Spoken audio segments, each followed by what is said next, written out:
kembali lagi di Celengan Drama. Gimana? Kalian seneng kan tiap hari Mimin upload video terus? Makasih banget ya buat kalian semua yang udah mau support Mimin sampai di sini. Dan buat yang baru gabung, Mimin ucapin selamat datang. Oke, di video kali ini Mimin kembali akan melanjutkan kisah cerita dari drama Korea yang berjudul Rocky Historian Go Haryung. Dan sekarang kita mulai masuk di episode ke-8. Oh iya, jangan lupa pasang headset dan siapin cemilannya ya. Melanjutkan episode kemarin, setibanya pangeran di desa tersebut, terlihat di salah satu sudut desa ada sebuah balai kesehatan yang sedang melakukan pengobatan dengan metode yang aneh. Dan di sebelahnya ada sekumpulan anak kecil yang sedang bermain gembira. Saat itu pangeran nampak menegur salah satu ahli pengobatan tersebut. Dan salah satu tabib yang melakukan metode itu adalah Mohwa. Tak lama, seseorang keluar dari ruangan dan memperkenalkan diri sebagai mantan tabib kerajaan. Pangeran tampak kesal dengan tabib yang melakukan pengobatan itu. Kemudian, salah satu tabib mengatakan jika metode itu disebut inokulasi,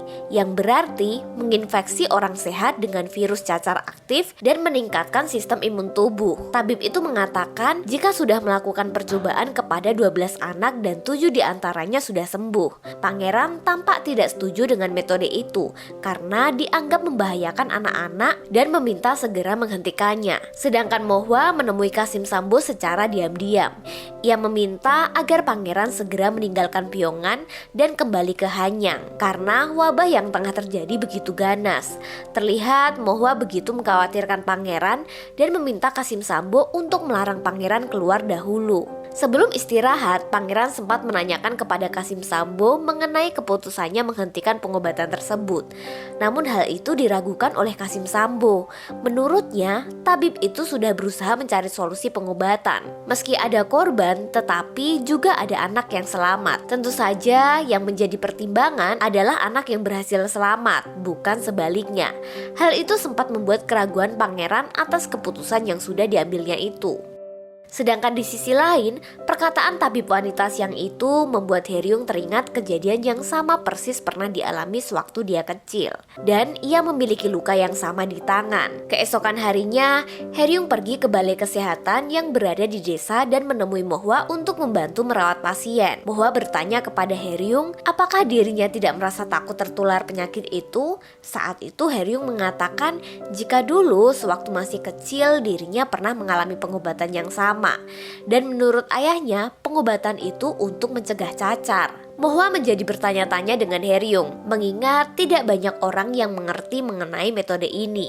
Sementara itu di istana kerajaan sudah tersiar kabar mengenai wabah tersebut. Dengan segera, pangeran mengumpulkan pejabat dan para konselor untuk membahas mengenai kabar tersebut. Pangeran mendapat laporan jika warga kota sudah mempersiapkan diri dan mulai memborong bahan makanan dan obat-obatan. Karena kejadian itu, pangeran memerintahkan untuk membuka lumbung padi kerajaan dan mengirimkan obat-obatan ke Pyongan. Sementara itu, terlihat Haryung kembali mendatangi gubuk yang berada di tengah hutan. Ia bermaksud membawa anak itu untuk menjalani perawatan di desa terdekat. Tetapi setibanya ia di sana, ternyata anak tersebut telah meninggal dunia karena tertular dari sang ibu. Terlihat raut wajah penyesalan Haryung. Ia pun tidak dapat membunyikan kesedihan saat mendengar sang ibu meratapi kepergian anaknya. Ia memilih keluar dan menangis di luar gubuk. Haryung kemudian menemui Mohwa dan menceritakan kejadian tersebut. Lalu Mohwa mencoba menenangkan dan memberinya buku catatan medis karangan Yeongan. Mohwa mengatakan jika virus yang dimasukkan tersebut berasal dari cairan cacar sapi, sehingga hanya menimbulkan efek yang ringan. Berbeda halnya jika menggunakan cacar manusia, hal itu dapat menimbulkan efek yang berat bahkan bisa berakibat kematian. Haryung pun dapat menerima saran dan ide dari Mohwa. Kemudian ia membawa buku itu untuk diberikan kepada pangeran. Setibanya di ruangan pangeran, Haryung segera menjelaskan metode inokulasi tersebut dan menerangkan bahwa virus yang digunakan dari cairan cacar sapi. Tentu saja ide itu dianggap tidak masuk akal dan pangeran tetap menolak metode itu. Namun Haryung bersikeras memberikan pengertian agar metode itu dapat diterima sebagai solusi mengatasi wabah. Dan ia juga berpendapat jika ia menjadi warga desa akan memilih melakukan ide tersebut daripada menunggu kematian. Haryung kemudian kemudian meninggalkan buku catatan medis itu untuk dibaca pangeran. Ia juga mengatakan, silahkan menolak, tetapi setidaknya baca buku ini. Pangeran terlihat gelisah mendengar perkataan Haeryung sehingga ia susah tidur. Pangeran pun akhirnya memutuskan untuk membaca buku catatan tersebut. Dan dari buku itulah akhirnya pangeran memutuskan menerima metode inokulasi tersebut.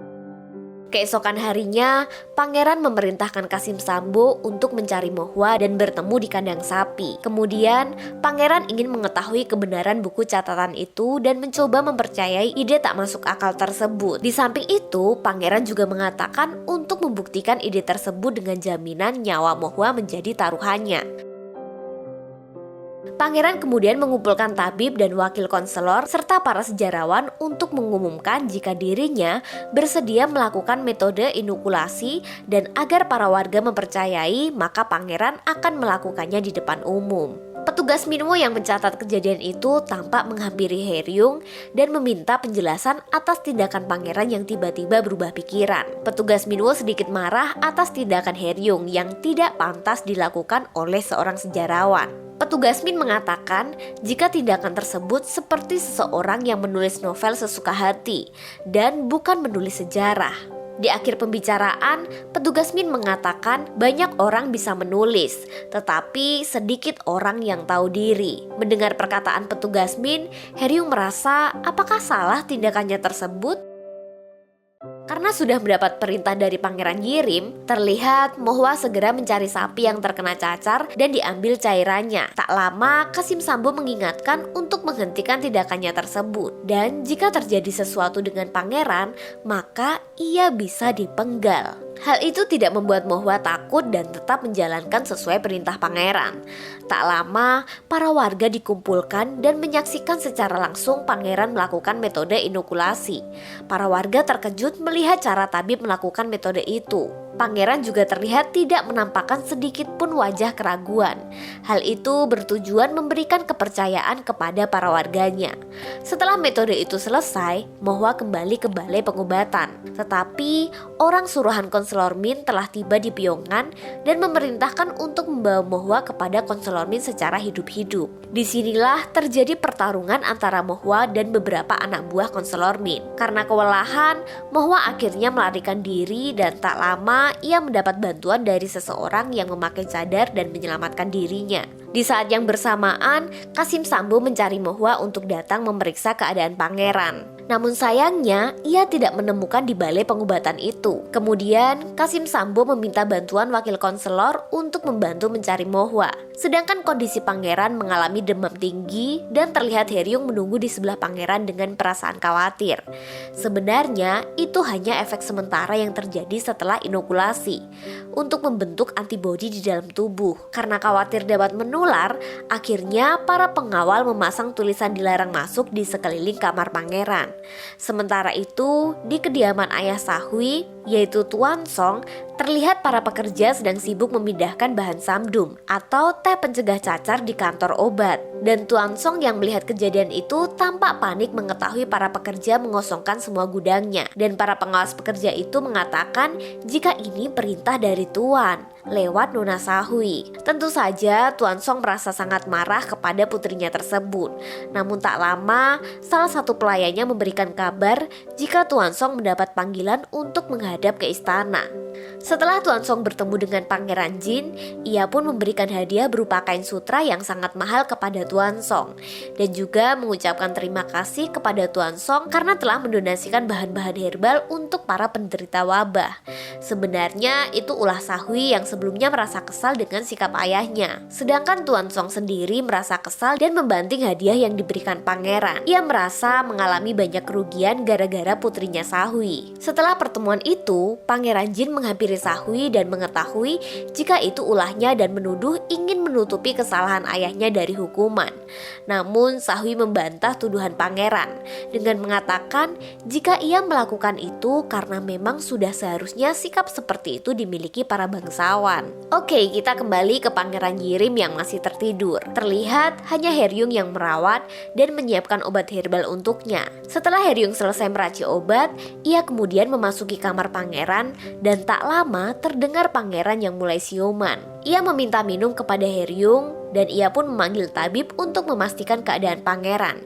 Dan ternyata pangeran dinyatakan sembuh dari cacar. Kemudian pangeran memerintahkan untuk para warga menjalani metode penyembuhan tersebut. Dengan segera para tabib mencari cairan cacar dari sapi dan mengumpulkan para warga Pyongan untuk selanjutnya melakukan penyembuhan dengan metode itu. Pangeran pun berhasil mendapatkan kepercayaan dari para warga karena berhasil sembuh dari wabah cacar tersebut. Berita itu segera terdengar oleh sang raja dan segera memerintahkan untuk membawa pulang Pangeran Yirim secepatnya. Namun di sisi lain, Pangeran Yirim sedang membagikan bahan makanan kepada para penduduk desa. Dan terlihat Heryung meminta pangeran dan petugas Min untuk turun langsung membantu anak-anak menyiapkan makanan. Tapi hal tersebut gagal mereka lakukan karena Heryung mengganti tugas mereka untuk menyalakan api. Mereka juga gagal melakukan tugas itu. Kemudian Heryung meminta mereka berdua untuk mengambil kayu bakar saja yang merupakan tugas paling ringan. Setelah tugas selesai, mereka menyiapkan makanan untuk dimakan bersama-sama. Tak lama, datanglah seorang anak memberinya kue khusus untuk pangeran. Sebenarnya pangeran merasa terharu, sekaligus terheran kenapa warga rela tidak makan demi membuatkan makanan untuk dirinya. Mereka pun akhirnya menutup malam terakhir di desa itu dengan senyum kebahagiaan. Keesokan harinya, pangeran akan kembali melakukan perjalanan kembali ke istana Hanyang. Para warga penduduk desa berkumpul untuk memberikan penghormatan terakhir dan melepas kepergian pangeran. Setibanya di istana, Pangeran Jin begitu senang mendengar adiknya telah tiba di istana, hingga ia terburu-buru untuk menyambut kedatangannya. Saat akan memasuki istana, di depan pintu sudah ditunggu oleh sang raja. Saat itu, Pangeran Yirim begitu senang dapat bertemu dengan ayahnya. Namun, sang raja justru memberikan tamparan yang cukup keras dan mengatakan jika ia melanggar titah raja dan berbuat seenaknya kepada para warga. Mendengar itu, Pangeran Yirim segera berlutut dan memohon ampun. Tak lama, Pangeran Jin dari arah belakang juga memohon ampunan atas sikap adiknya. Pangeran Jin meminta untuk berhati-hati atas tindakannya karena ada sejarawan yang menulis tindakan tersebut. Mendengar itu, sang raja menjadi sedikit tenang. Namun dari kejauhan, tindakan raja tersebut dilihat oleh Ibu Suri. Dan bagaimanakah cerita selanjutnya? Semakin seru ya guys. Sampai bertemu di episode berikutnya. Jangan sampai ketinggalan ya. Kamsahamnida.